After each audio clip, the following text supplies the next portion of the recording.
Very good evening, everybody. This is the third lecture of heat transfer and first lecture of radiation.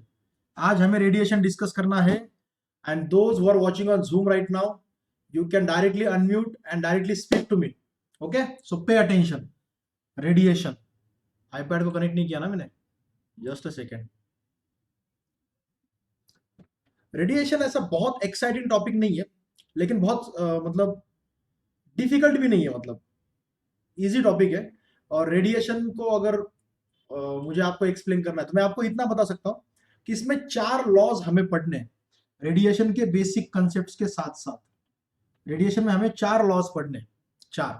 सबसे पहले हमें पढ़ना है veins displacement law. ठीक है.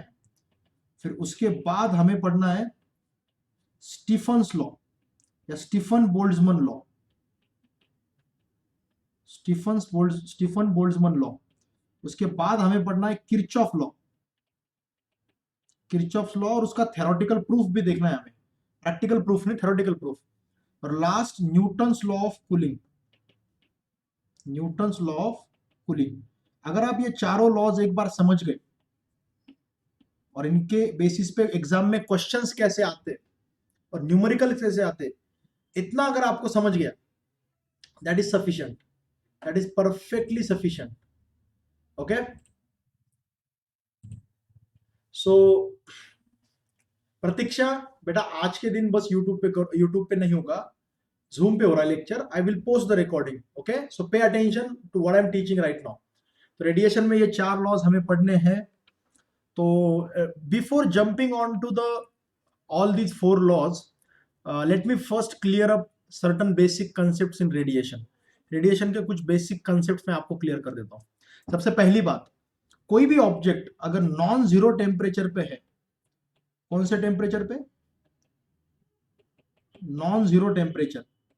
नॉन जीरो टेम्परेचर मतलब केल्विन स्केल पे बोल रहा हूं मैं, केल्विन स्केल पे. तो 0 केल्विन के ऊपर अगर कोई भी बॉडी है तो वो कुछ ना कुछ तो हीट रेडिएट करती है. Any body at non zero temperature radiates heat, and that heat is radiated in the form of electromagnetic waves. EM waves के फॉर्म में वो हीट रेडिएट होती है. अरे यार, वेव्स की स्पेलिंग, एक मिनट. EM waves.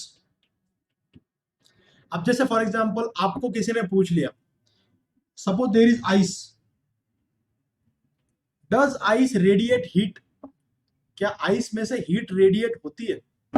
अगर आपको ये क्वेश्चन कोई पूछ ले तो शायद आप में से कुछ लोग कहेंगे सर शायद नहीं, क्योंकि ice is at 0 degree centigrade ना. But don't forget, it is 0 degree centigrade, but on Kelvin scale it is 273 Kelvin. So on Kelvin scale it is non zero ना. तो इसमें से भी हीट बाहर निकलती है. अब आप कहोगे सर क्या बात कर रहे हो, अगर इसमें से हीट बाहर निकलती है तो बर्फ के सामने अगर खड़े रहेंगे तो हीट क्यों नहीं लगती फिर? देखो इश्यू क्या है,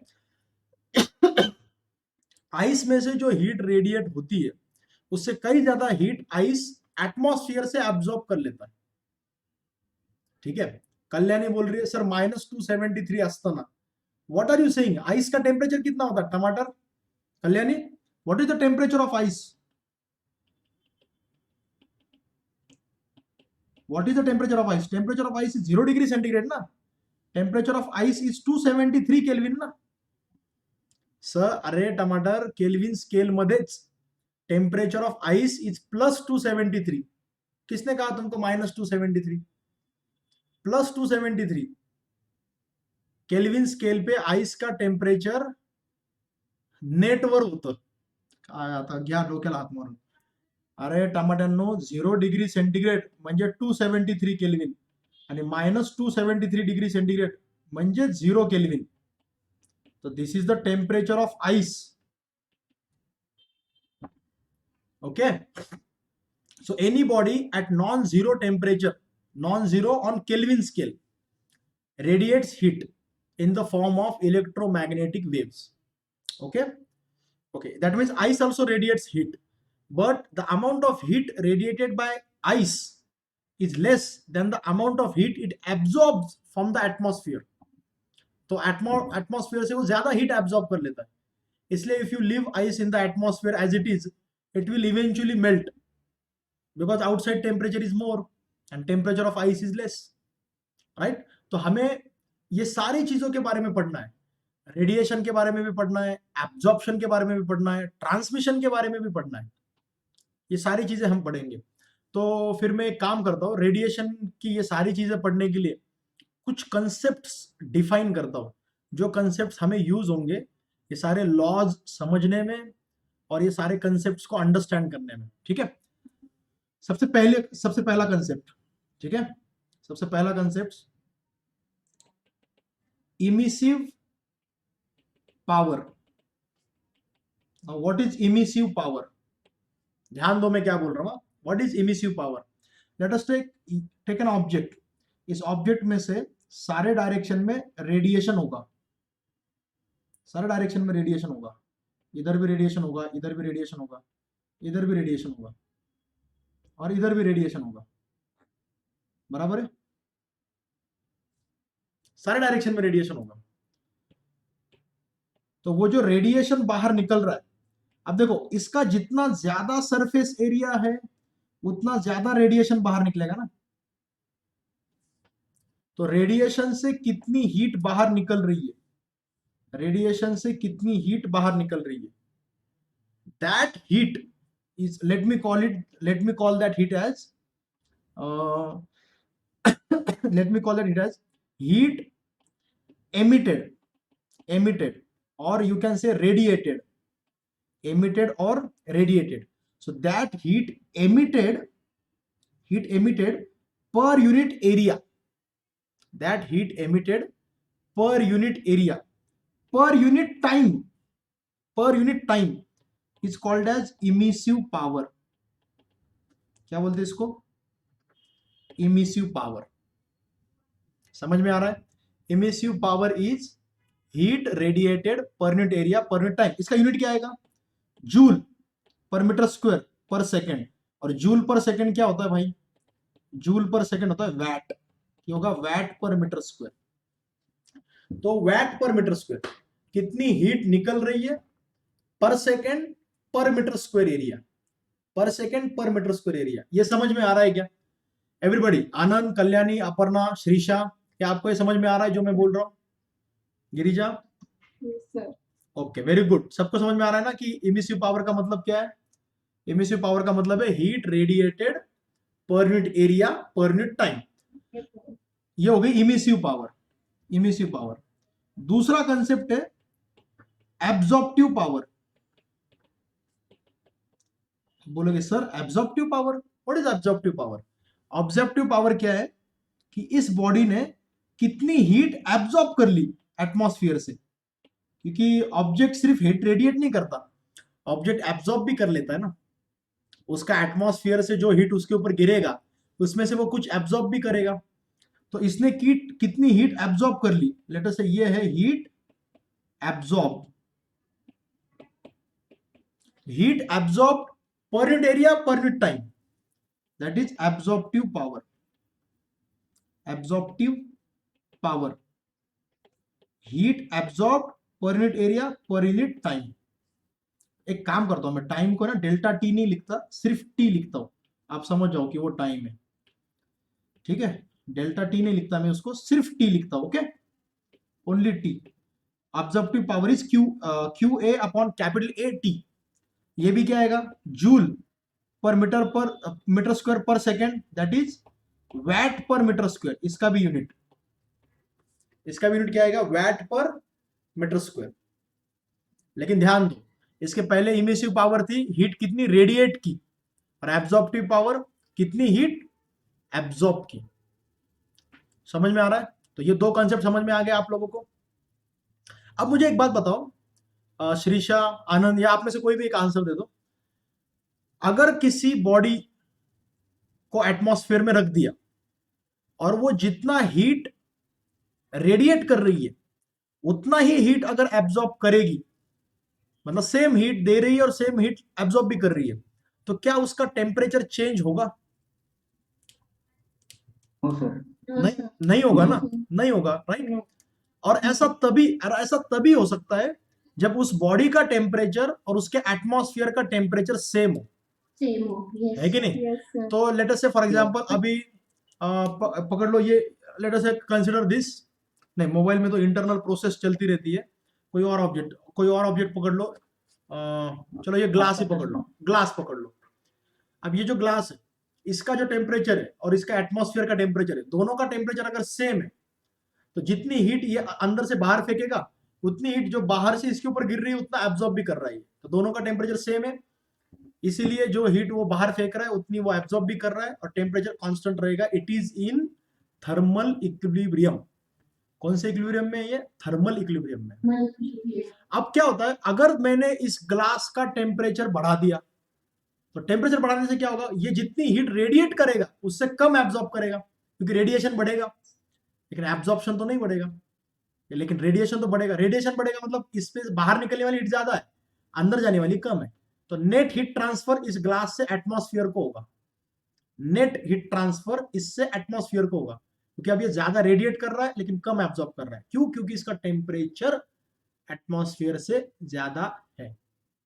अगर इसका टेम्परेचर एटमॉस्फेयर से कम है तो ये ज्यादा एब्जॉर्ब करेगा लेकिन एमिट कम करेगा, right? Avinash, you are asking something? Avinash कुछ पूछ रहे थे तुम बेटा?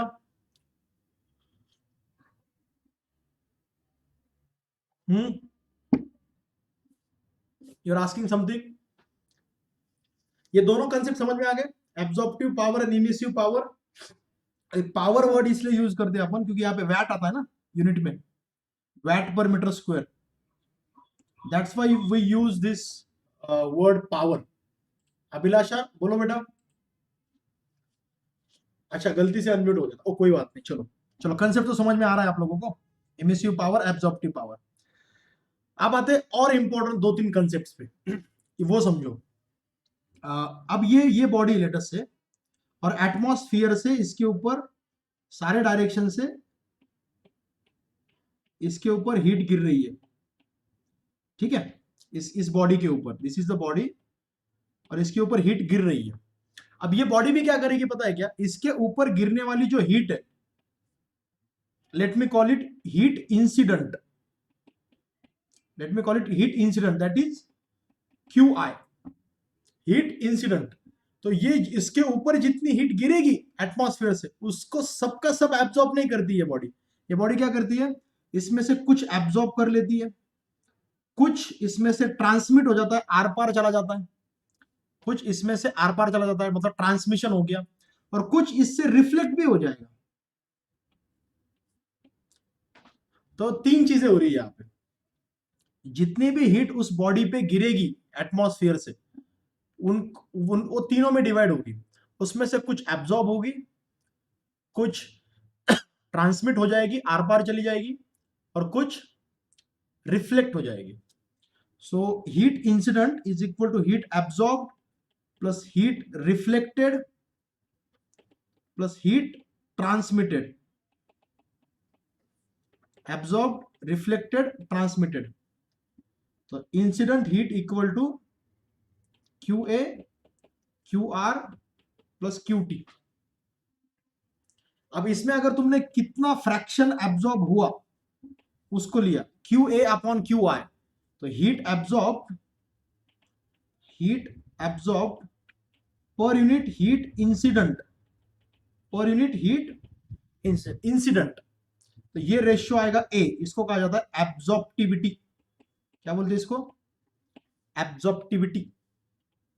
Heat reflected upon heat incident, heat reflected upon heat incident, heat मतलब रेडिएशन ना, रेडिएशन इंसिडेंट, इसको कहा जाता है आर, रिफ्लेक्टिविटी, रिफ्लेक्टिविटी।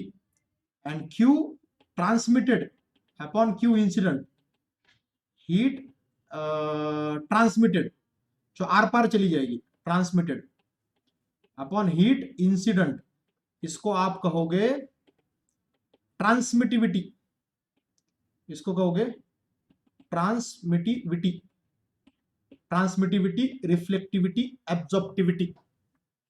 तो 3 कांस्टेंट आ गए यहाँ पे, A R T, and you can see from the equation itself, अगर ये क्यू आई को इधर डिवीजन में भेज देंगे तो ये आएगा 1 equal to Q A by Q I plus Q R by Q I plus Q T by Q I, मतलब 1 is equal to A plus R plus T,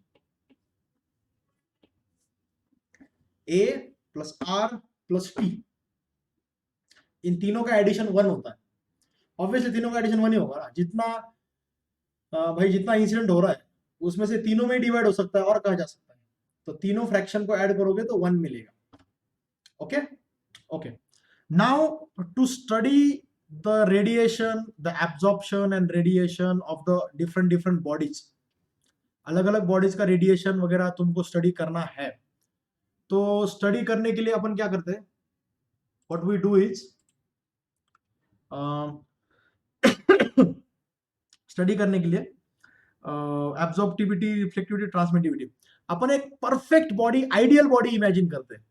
जैसे अपन काइनेटिक थ्योरी ऑफ गैसेस में ideal gas imagine किया था ना, ideal gas, वैसे इसको पढ़ने के लिए अपन एक आइडियल बॉडी इमेजिन करते हैं। कैसे आइडियल बॉडी? ऐसी आइडियल बॉडी जिसकी एब्जॉर्प्टिविटी 1 है, मतलब जो बॉडी पूरा का पूरा एब्जॉर्ब कर लेती है, कुछ रिफ्लेक्ट नहीं करती, कुछ ट्रांसमिट नहीं करती, राइट? तो जिस बॉडी की एब्जॉर्प्टिविटी कंप्लीट 1 है, रिफ्लेक्टिविटी 0 है और ट्रांसमिटिविटी 0 है। ऐसा रियल लाइफ में किसी भी बॉडी का होता नहीं है, एकदम 100% एब्जॉर्ब कोई भी बॉडी नहीं करती। तुम ही सोचो ना यार, कुछ ना कुछ तो रिफ्लेक्ट होगा, कुछ ना कुछ तो ट्रांसमिट होगा। अब तुम बोलोगे सर ब्लैक होल का एग्जांपल ले लो, ब्लैक होल तो सब कुछ एब्जॉर्ब कर लेगा, ब्लैक होल सब कुछ एब्जॉर्ब कर लेगा ना, वो कुछ बाहर फेंकेगा ही नहीं। तो यू कैन से हाँ, ब्लैक होल एक ऐसी आइडियल बॉडी है जिसकी एब्जॉर्प्टिविटी 1 हो सकती है। तो ऐसे बॉडी को कहा जाता है परफेक्टली ब्लैक बॉडी। और इसको परफेक्टली ब्लैक बॉडी क्यों कहेंगे हम, उसका रीजन ये है क्योंकि ये जो बॉडी है ये एक आइडियलाइज्ड बॉडी है, ठीक है, आइडियलाइज्ड है, आइडिया मतलब अपने इमेजिनेशन में। ऐसी बॉडी सब कुछ एब्जॉर्ब कर लेगी, कुछ रिफ्लेक्ट नहीं करेगी। तो यार ऐसी बॉडी कुछ रिफ्लेक्ट नहीं करेगी तो उसका क्या कलर दिखाई देगा, उससे लाइट वापस ही नहीं आ रहा, और जहां से लाइट वापस नहीं आता वो डार्क दिखता है ना, ब्लैक दिखता है। ब्लैक का मतलब है absence of radiation, absence of light is black, that's why we call it perfectly black body, that's why we call it perfectly black body. तो परफेक्टली ब्लैक बॉडी का क्या बोल सकते हैं आप, मेजर कैरेक्टरिस्टिक क्या है कि it absorbs everything that falls on it, it absorb all the radiation, all the heat. तो एक idealise black body practical life में आप कैसे बना सकते हो, तो आपको बुक में शायद एक ऐसा एग्जांपल दिया होगा, फ्लेमिंग्स ब्लैक बॉडी नाम से। क्या करते हैं, इमेजिन करो एक ऐसी बॉडी इमेजिन करो, एक ब्लैक बॉडी, ऐसी बॉडी इमेजिन करो, ठीक है, जिसमें इतनी सी ओपनिंग है, और इसका ये वॉल जो है ना ये ब्लैक पेंटेड है, और ये जो बाहर का वॉल है तो यहाँ पे क्या किया हुआ है, ये जो शेडेड पोर्शन में दिखा रहा हूं, यहाँ पे बैड कंडक्टर ऑफ हीट से इंसुलेटर लगा हुआ है। बैड कंडक्टर मतलब इंसुलेटर, यहाँ पे इंसुलेटर लगाया हुआ है। इंसुलेटर ऐसा मटेरियल होगा जिसमें से कुछ भी हीट ट्रांसमिट नहीं होती, जिसमें कुछ भी हीट कंडक्ट नहीं होती, इंसुलेटर। अब इमेजिन करो अगर इसके अंदर रेडिएशन जाएगा ऐसे, वो रेडिएशन यहाँ पे रिफ्लेक्ट होगा, रिफ्लेक्ट होते होते उसका कम से कम 90% पार्ट या 99% वो एब्जॉर्ब कर लेगी बॉडी, वापस दूसरी बार यहाँ पे रिफ्लेक्शन होगा, दूसरे रिफ्लेक्शन में भी वो बचा हुआ जो 1% है उसमें से भी 90% एब्जॉर्ब कर लेगी, फिर से रिफ्लेक्शन होगा उसको भी एब्जॉर्ब कर लेगी ये बॉडी, फिर रिफ्लेक्शन होगा उसको भी एब्जॉर्ब कर लेगी, फिर रिफ्लेक्शन होगा उसको भी एब्जॉर्ब कर लेगी। तो ये बॉडी बेसिकली क्या कर रही है, अंदर इतनी बार रिफ्लेक्शन करवा के सब कुछ एब्जॉर्ब कर ले रही है, और इसमें से कुछ बाहर आएगा ही नहीं। तो क्या हम ऐसे बॉडी को बोल सकते हैं कि it is very close to a perfect black body?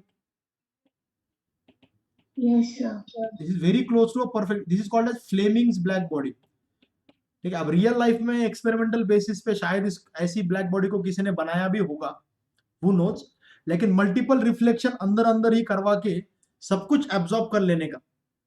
ये तरीका बहुत सही है, मतलब इंटरेस्टिंग है कि ये सब रेडिएशन जो भी इसके अंदर जाएगा उसको पूरा एब्जॉर्ब कर लेगी। इधर जाएगी, यहाँ पे 90% एब्जॉर्ब होगा, बचा हुआ इधर जाएगा, उसका भी 90% यहाँ पे एब्जॉर्ब होगा, वो भी बचेगा, उसका भी।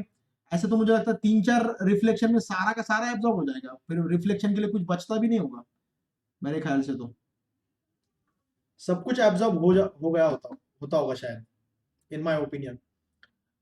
ठीक है, ये फ्लेमिंग्स ब्लैक बॉडी है। अब ब्लैक बॉडी के कुछ प्रॉपर्टीज, अच्छा फ्लेमिंग्स नहीं, सॉरी मैं बार बार फ्लेमिंग्स बोल रहा हूँ, Fery's black body, Fery's black body मेरे दिमाग में फ्लेमिंग्स कहाँ से आ गया। Fleming's left hand rule, right hand rule, okay, Fery's black body. अच्छा, ये जो ब्लैक बॉडी है, अगर बॉडी सब कुछ एब्जॉर्ब कर रही है तो उसमें कुछ ना कुछ एनर्जी आएगी ना, तो फिर ये इंसुलेटर कैसे, क्या बोल रहे हो तुम, इंसुलेटर कैसे हुई? अरे नहीं नहीं नहीं नहीं टमाटर, इसके आउटसाइड में मैंने इंसुलेटर लगा के रखा है, मैंने खुद लगाया इसके बाहर। मैंने इंसुलेटर इसलिए लगाया ताकि इससे कुछ लॉस ना हो, there should be no loss of heat from this. मैं सब कुछ एब्जॉर्ब करना चाहता हूं ना, तो सब कुछ एब्जॉर्ब करने के लिए कुछ भी लॉस नहीं होना चाहिए ना, तो मैंने बाहर से मैंने इंसुलेटर लगाया है, मैंने लगाया इंसुलेटर। ठीक है, बॉडी तो बस ये ओपनिंग और ये वाला जो सरफेस है, ये वाला सरफेस में कैसे दिखाओ यार, ब्लैक वाला सरफेस, ये जो सरफेस है ये एब्जॉर्ब करने वाला सरफेस है पूरा, वो ब्लैक बॉडी है। ओके, अच्छा चलो, इतना तो सबको समझ में आ गया कि परफेक्टली ब्लैक बॉडी जो होती है उसकी एब्जॉर्प्टिविटी 1 होती है। उसकी एब्जॉर्प्टिविटी कितनी होती है? 1 होती है। ओके, परफेक्टली ब्लैक बॉडी का एक और कैरेक्टरिस्टिक है, और जो कैरेक्टरिस्टिक मैं अभी आपको बताने जा रहा हूं वो कैरेक्टरिस्टिक भी बहुत इंपॉर्टेंट है। कौन सा? ये वाला, perfectly black body also radiates radiates maximum heat at any maximum heat or radiation at any given temperature, at any given temperature। मतलब किसी भी गिवन टेम्परेचर पे, किसी भी गिवन टेम्परेचर पे आप multiple number of bodies imagine करो, imagine करो मल्टीपल नंबर ऑफ बॉडीज, उसमें ब्लैक बॉडी ही, परफेक्टली ब्लैक बॉडी ही ऐसी चीज है जो सबसे ज्यादा हीट बाहर फेंकेगी। अब तुम बोलोगे सर अभी तो आप बोल रहे थे कि उसके ऊपर गिरने वाला सब कुछ एब्जॉर्ब कर लेती है, मान लिया ना, वो उसके ऊपर गिरने वाला सब कुछ एब्जॉर्ब कर लेती है, लेकिन साथ ही साथ वो बॉडी रेडिएट भी करेगी ना, रेडिएशन, रेडिएशन तो भाई अंदर से निकलता है, बॉडी के अंदर से रेडिएशन बाहर निकलता है, तो वो रेडिएशन भी वो सबसे ज्यादा बाहर फेंकेगी। तो लेट अस से you took an iron block, if you took water, if you take any gas, oxygen nitrogen कोई भी गैस ले लो या एकदम हीट किया हुआ गैस ले लो, and then you take a black body, this is a black body. ठीक है, और इन सबका टेम्परेचर सेम करो, सबका टेम्परेचर सेम करो, सबका टेम्परेचर, चलो सबका टेम्परेचर कर दिया 200, नहीं 200 नहीं, वाटर का 200 कैसे रहेगा, सबका टेम्परेचर कर दो 100 degree centigrade, 100 degree centigrade, 100 degree centigrade, 100 degree centigrade, और इसका भी टेम्परेचर 100 डिग्री सेंटीग्रेड, सबका टेम्परेचर सेम है, सबके अंदर से रेडिएशन बाहर निकलेगा, सबके अंदर से रेडिएशन बाहर निकलेगा, इसमें से भी रेडिएशन बाहर निकलेगा, निकलेगा कि नहीं निकलेगा? निकलेगा, लेकिन जो रेडिएशन ब्लैक बॉडी से निकलेगा भाई वो सबसे ज्यादा होगा, ब्लैक बॉडी से निकलने वाला रेडिएशन सबसे ज्यादा होता है। Am I making sense? पहले मुझे बताओ क्या तुमको समझ में आ रहा है जो मैं बोल रहा हूं? और मैं तुमको पहले ही बता दूं, एब्जॉर्ब करना और रेडिएट करना ये दो अलग अलग चीजें। एब्जॉर्ब करना मतलब तुम्हारे ऊपर जो गिर गया उसको अंदर खींच लेना, एब्जॉर्ब करना, और रेडिएट करना मतलब अंदर जो है उसको बाहर फेंकना। These are two different things. Okay, tell me, do you have any doubts regarding this? जो मैंने अभी बताया उसके बारे में कुछ डाउट पूछना है आपको? समझा कि परफेक्ट ब्लैक बॉडी जो है वो सबसे ज्यादा हीट रेडिएट करती है एट एनी गिवन टेम्परेचर। और मुझे बताओ, heat radiated per unit area per unit time को क्या बोलते हैं भाई? Heat radiated per unit area पर, हाँ, उसको बोलते हैं इमिसिव पावर। और इमिसिव पावर का सिंबल पता है आपको क्या है? इमिसिव पावर का सिंबल है कैपिटल ई। इमिसिव पावर का सिंबल है कैपिटल ई। तो इसका मतलब मैं ऐसे बोलूं कि black body has the highest emissive power at any given temperature. perfectly black body perfectly black body has highest emissive power at any given temperature highest emissive power at any given temperature। किसी भी given temperature पे सबसे ज्यादा highest emissive power अगर किसकी होगी तो black body की होगी। सारंग बोल रहा है sir, can black body radiate and absorb at the same time? Yes, yes, black body does radiate and absorb all at the same time. क्योंकि रेडिएशन का मतलब है अंदर से बाहर फेंकना, ये अलग प्रोसेस है। और एब्जॉर्प्शन का मतलब है जो बाहर से उसके ऊपर गिर रहा है उसको एब्जॉर्ब करना। तो ये दोनों प्रोसेस साइमल्टेनियसली होती है। तो अभी इसका मतलब क्या है कि ब्लैक बॉडी की जो इमिसिव पावर है वो सबसे ज्यादा होती है, मैक्स, एट गिवन टेम्परेचर। तो हम क्या कर सकते हैं पता है क्या?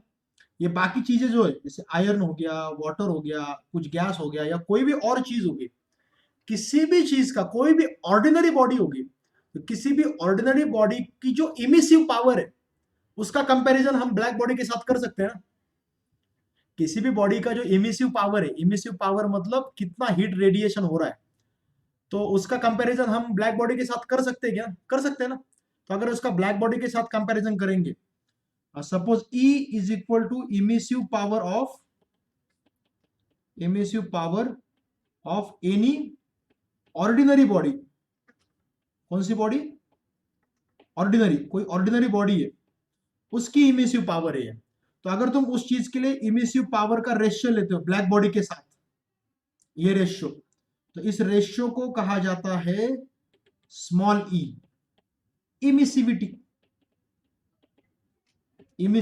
और इसको ऐसा भी कहा जाता है कोएफिशिएंट ऑफ एमिशन, स्मॉल ई से दिखाते हैं उसको। Emissivity is ratio of the emissive power of the body to the emissive power of the black body। अब मुझे बताओ, ये जो डिनोमिनेटर मैक्सिमम वैल्यू होता है ना EB, इसका मतलब क्या हो गया? सिर्फ ब्लैक बॉडी के लिए E की वैल्यू क्या होगी? 1 होगी ना। It's only for perfectly black body. तो सिर्फ परफेक्ट ब्लैक बॉडी के लिए ही इमिसिविटी 1 होती है, बाकी सारे बॉडीज के लिए इमिसिविटी 1 से कम होगी। Emissivity is less than 1 and greater than 0 for any ordinary body. कोई भी ऑर्डिनरी बॉडी 0 से ज्यादा ही एमिट करेगी, लेकिन ब्लैक बॉडी से कम एमिट करेगी। समझ में आया सबको? तो मैंने आपको कौन से कंसेप्ट बताए स्टार्टिंग से। सबसे पहले मैंने आपको कंसेप्ट बताया इमिसिव पावर का, heat radiated per unit area per unit time. फिर मैंने आपको बताया एब्जॉर्प्टिव पावर, हीट एब्जॉर्ब्ड पर unit area per unit time. ठीक है, इनका यूनिट क्या है? VAT per metre square. फिर मैंने आपको 3 कंसेप्ट समझाए, objectivity, reflectivity and transmittivity, which is the fraction of power, fraction of energy that is absorbed with respect to that is incident, fraction of power that is reflected per unit incident, fraction of power that is transmitted per unit incident, absorptivity, reflectivity, transmittivity, ART, तीनों का addition 1 होता है। फिर मैंने आपको perfect black body का मतलब समझाया। परफेक्ट ब्लैक बॉडी ऐसी होती है जिसकी एब्जॉर्प्टिविटी 1 होती है, वो पूरा एब्जॉर्ब कर लेती है। और परफेक्ट ब्लैक बॉडी का फिर मैंने एक और इंटरेस्टिंग आपको कैरेक्टरिस्टिक बताया जो कि बहुत इंपॉर्टेंट है, कि कोई भी परफेक्टली ब्लैक बॉडी किसी भी टेम्परेचर पे हो, वो किसी और बॉडी के कंपैरिजन में ज्यादा से ज्यादा हीट रेडिएट करेगी। तो black body radiates the maximum heat for any given temperature. Understood? तो फिर मैंने क्या किया, किसी भी ऑर्डिनरी बॉडी का हीट रेडिएशन का जो कंसेप्ट है, क्वांटिटी है, वो होती इमिसिव पावर। तो किसी भी ऑर्डिनरी बॉडी का जो इमिसिव पावर है उसका रेशियो ब्लैक बॉडी की इमिसिव पावर के साथ लेंगे तो वो आ जाएगा स्मॉल ई, और उसको कहा जाता है इमिसिविटी, कोएफिशिएंट ऑफ इमिशन। ठीक है, तो आपको समझ में आ गया है? समझ में आ रहा है सब लोगों को emissivity? Yes sir. Very good. मैंने बहुत से स्टूडेंट्स को देखा है इमिसिविटी और इमिसिव पावर में कंफ्यूज होते हुए, तो never get confuse between the two. देखो इसमें जो इमिसिविटी है, इमिसिविटी या कोएफिशिएंट ऑफ एमिशन, ये डायमेंशनलेस क्वांटिटी है, ये डायमेंशनलेस क्वांटिटी है। तुम देखो ये रेशियो है ना बेसिकली। अब मैंने आपको बता दिया कि जैसे आयरन है, आयरन को तुमने बहुत हीट किया, उसको 1000 डिग्री सेंटीग्रेड पे आप लेके गए, 1000 डिग्री सेंटीग्रेड पे वो इतना हॉट हो जाएगा, शायद उसका कलर रेड या फिर ऑरेंज हो जाएगा, और फिर उसमें से बहुत हीट बाहर निकलेगी, रेडिएशन बहुत ज्यादा निकलेगा उसमें से। ठीक है, और मैंने अगर तुमको ये कह दिया कि अरे ये जो आयरन है ना 1000 डिग्री सेंटीग्रेड पे, उसकी एमिसिविटी मतलब स्मॉल ई ये 0.8 है, 0.8 है, तुम क्या समझोगे, अच्छा इसकी इमिसिविटी 0.8 है क्या, मतलब ये 1000 डिग्री पे ब्लैक बॉडी जितना रेडिएट कर सकती है उसका 80% ये रेडिएट कर रहा है। क्योंकि अगर 1000 डिग्री पे अगर मैं आयरन को हॉट नहीं करता, मैं आयरन की जगह ब्लैक बॉडी को करता 1000 डिग्री सेंटीग्रेड पे, तो भाई वो इससे ज्यादा रेडिएट करता, उसके कंपैरिजन में ये सिर्फ 80% ही रेडिएट कर रहा है। ये इमिसिविटी का मतलब है। Emissivity gives you a comparative idea that how much the body is radiating outside right now. You're getting my point? Emissivity gives you a comparative idea, and emissivity is dimensionless quantity. And if you consider emissive power, not emissivity, emissive power क्या है? Heat radiated per unit area per unit time, उसका dimension है, उसका dimension है VAT per metre square. वो तुमको value बताता है कि कितना एनर्जी एक्चुअली बाहर निकल रहा है, एक्चुअली कितना निकल रहा है, एक्चुअली कितना निकल रहा है उस बॉडी से। अब ऑब्वियसली ब्लैक बॉडी से सबसे ज्यादा निकलेगा, लेकिन एमिसिव पावर कोई कंपैरेटिव क्वांटिटी नहीं है, कंपैरिजन नहीं कर रहे अपन। एमिसिव पावर मतलब एक्चुअल में कितना एनर्जी बाहर निकल रहा है पर unit area per unit time. I hope you are getting the distinction and difference between these things. And let me tell you, I'll appreciate if all of you actually, after the lecture is finished, write everything down and try to write the definition of each and every concept, and try to understand it properly and go through it once again. मैं आपको recommend करूंगा, क्योंकि ये बहुत सारे concept मैं आपको बता रहा हूँ ना एक साथ, तो मैं चाहता हूँ कि इसको अच्छे से समझो आप। ओके, अभी क्या है ना, ये जो लॉज है, ये लॉज इन्हीं के बारे में बात करते हैं। अब जैसे वेन्स डिस्प्लेसमेंट लॉ हुआ, वेन्स डिस्प्लेसमेंट लॉ तो शायद इसके बारे में बात नहीं करेगा, जैसे स्टीफन्स लॉ हो गया, किरचॉफ लॉ हो गया। इन लॉज को समझ के उनको इंप्लीमेंट अगर करना है तो इन्हीं कंसेप्ट के थ्रू करना पड़ेगा। तो आज मैं सिर्फ एक लॉ इंट्रोड्यूस कर रहा हूँ। I don't want to clutter your mind too much, तो मैं अभी सिर्फ I am only going to introduce you to only one law. बाकी के जो तीनों लॉज है वो मैं नेक्स्ट लेक्चर में आपको अच्छे से आराम से समझाऊंगा, और मैं एक्सपेक्ट करता हूँ कि तब तक आप इसको अच्छे से लिखोगे नोट्स में और पढ़ोगे भी, तो आपका माइंड क्लटर नहीं होगा। ठीक है, ओके। तो मैं सबसे पहला लॉ आपको बता रहा हूं, सबसे फंडामेंटल लॉ है Stefan Boltzmann law. Stefan Boltzmann law, या सिर्फ स्टीफन्स लॉ भी बोलते हैं इसको। अब स्टीफन्स लॉ क्या बोलता है पता है क्या? Stefan's law says that emissive power मतलब emissive power is heat radiated per unit area per unit time.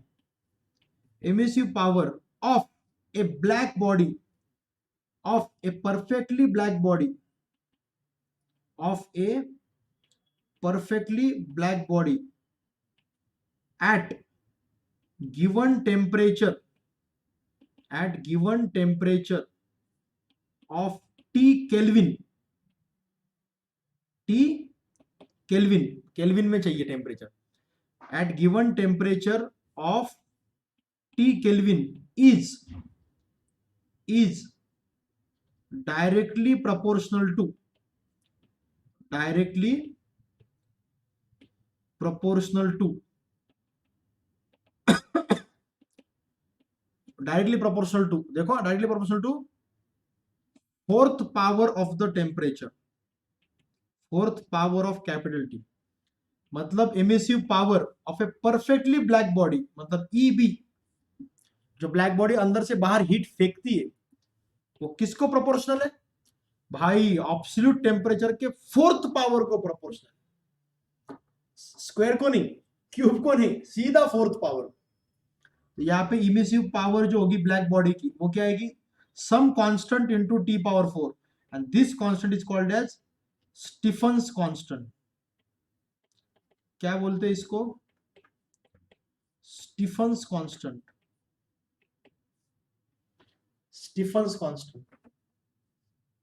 समझ रहे हो क्या?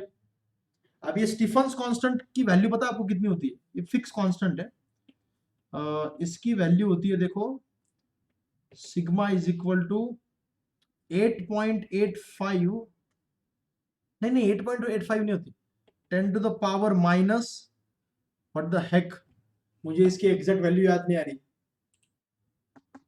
अच्छा कोई तो बताओ मुझे इसकी एग्जैक्ट वैल्यू कितनी है, यह तो मेरे को देखना पड़ेगा, नहीं तो 2.67 into 10 raised to power minus 8 watt per meter square into Kelvin to the power 4.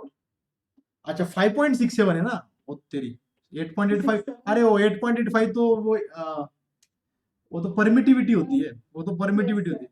ये है 5.67 इंटू 10 to power minus 8. हाँ 10 to the power minus 8, right, in SI units.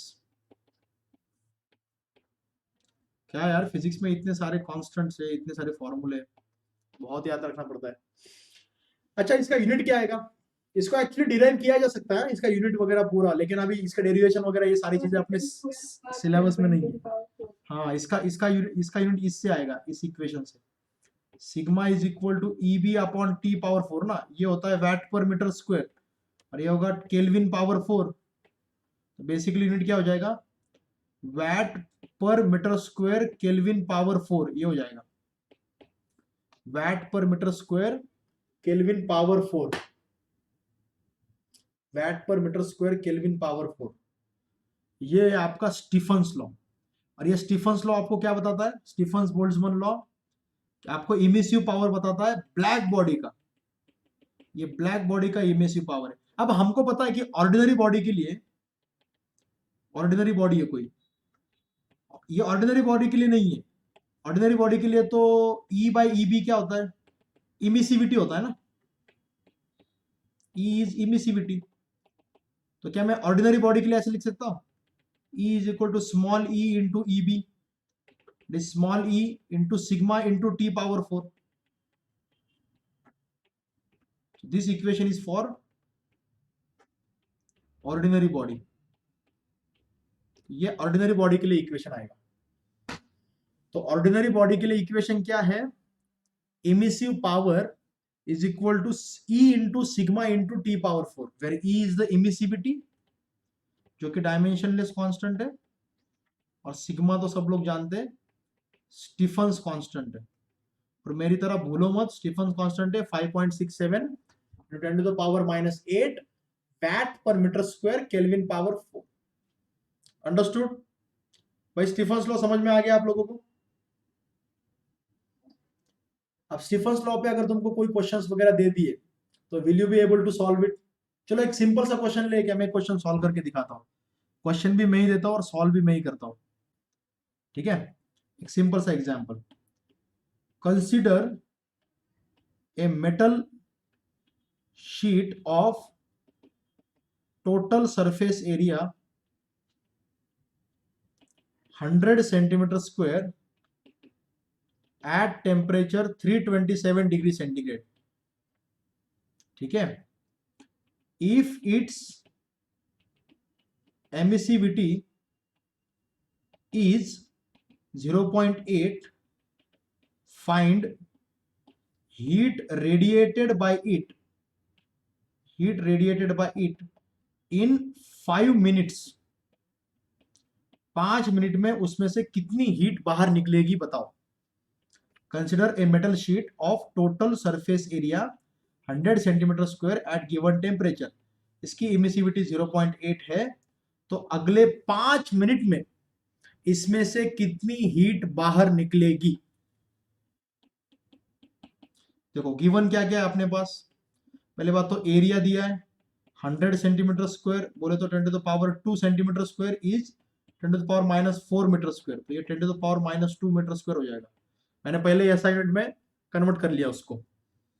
उसका टेम्परेचर कितना दिया है 327 डिग्री सेंटीग्रेड, तो इसको केल्विन में कन्वर्ट करो, ये हो जाएगा 600 केल्विन हो जाएगा। ये टेम्परेचर मेरे पास है। एमिसिविटी है क्या, दी है 0.8। क्या मैं ऐसे बोल सकता हूं कि emissive power is equal to small E sigma T power 4 for any ordinary body. और इमिसिव पावर क्या होता है, heat radiated per unit area per unit time ना, is equal to E sigma T power 4। ये heat radiated क्या आएगी, Q is equal to, ये भी राइट साइड में भेज दो, area into time into E into sigma T power 4। तो इन सब का कैलकुलेशन करो। एरिया है 10⁻⁻2, टाइम दिया 5 मिनट। 5 मिनट का मतलब कितना हो गया, कितना सेकंड हो गए 300 सेकंड। ये 300 सेकंड रख दिए, इमिसिविटी 0.8 रख दी, सिग्मा 5.67 10⁻⁻8 ले लिया, और टी पावर 4 मतलब 600 का पावर 4। समझे कि नहीं समझे। अब देखो 10⁻⁻2 और ये 2 0 कट हो जाएंगे, ये बचेगा 3 इंटू 0.8 इंटू 5.67 इंटू 10⁻⁻8, ये हो जाएगा 6 इंटू 10⁻2। तो 6 की पावर 4, 6 की पावर 4 मतलब 6 के स्क्वायर का स्क्वायर, 6 का स्क्वायर होता है 36। 1296 ओके, और ये 2 0 मतलब 10⁻2 है ना, 2 0 मतलब 10⁻2, उसका भी पावर 4 है, तो 10⁻2 का पावर 4 हो जाएगा 8 हो जाएगा ना वो, है कि नहीं। 600 का power 4 is equal to 6 power 4 into 10⁻2 का पावर 4। पावर की पावर पावर मल्टीप्लीकेशन होता है, तो ये 10⁻⁻8 प्लस 8 भी कैंसिल, अल्टीमेटली बचता क्या है देखो 3 इंटू 0.8 इंटू 5.67 इंटू 36 इंटू 36, और आंसर जूल में आएगा ना, क्योंकि अपन ने सारे एस यूनिट यूज किए। 8×3 = 24, ये होगा 2.4 इंटू 5.67 इंटू 36 इंटू 36। भाई इसका कैलकुलेशन मैं नहीं कर सकता, I am not a genius. नहीं नहीं, I am a genius but I can't do that much of calculation. I can't do that much of calculation. Okay, I'm not a genius. Let me do this calculation by using calculator. 2.4 into 5.67 into 36 into 36। अच्छा, ये हो जाएगा 17,635.9, which is approximately 17,636 joule. तो ये हो जाएगा approximately 17.636 kilo joule. इतनी heat radiate करेगा वो 5 मिनट में। 5 मिनट में 17 किलो जूल हीट उसमें से बाहर निकलेगी। 17 किलो जूल। उसका टेम्परेचर भी तो उतना करके रखा है ना तुमने, 327 डिग्री सेंटीग्रेड है ना, which is quite a lot. Okay, not too much but it is something. तो इसमें कैलकुलेशंस है थोड़े बहुत, but I don't think that will be an issue for you. ठीक है, कंसेप्चुअल अंडरस्टैंडिंग अगर आपके पास है तो मुझे नहीं लगता कि न्यूमेरिकल्स में कुछ इश्यू आने चाहिए, अगर कंसेप्चुअल अंडरस्टैंडिंग है तो। अगर कंसेप्चुअल अंडरस्टैंडिंग आपकी वीक है तो फिर न्यूमेरिकल्स में इश्यू आना तो तय है। ओके, तो ऐसे क्वेश्चंस होते हैं। मैं एक क्वेश्चन दूं क्या आप लोगों को करने के लिए? Should I give you a question? Simple question, not difficult, simple question. ठीक है, ऐसे ही कैलकुलेशन होंगे उसमें, और क्या होगा। एग्जाम्पल लेता हूं मैं। अ cube of side length 10 centimetre is made of material of emissivity 0.9. Find the heat radiated by it per minute if it is at temperature 727 degrees centigrade. चलो भाई, I think all of you can solve this question. I am giving you 1 minute to solve this question. चलो फटाफट.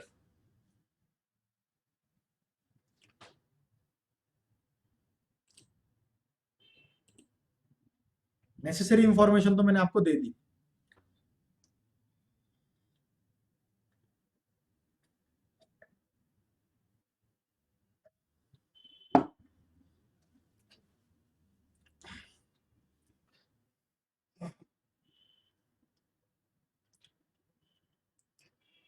A cube of side length 10 centimeter is made of material of emissivity 0.9. Find the heat radiated by it per minute if it is at temperature of 727 degrees centigrade.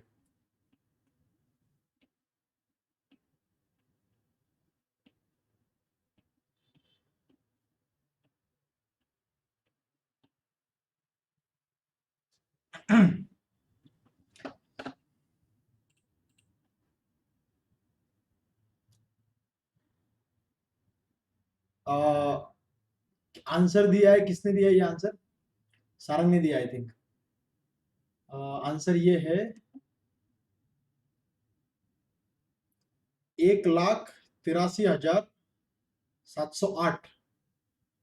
That is 1.83 into 10 to the power 5 joule और 183.7 kilo joule.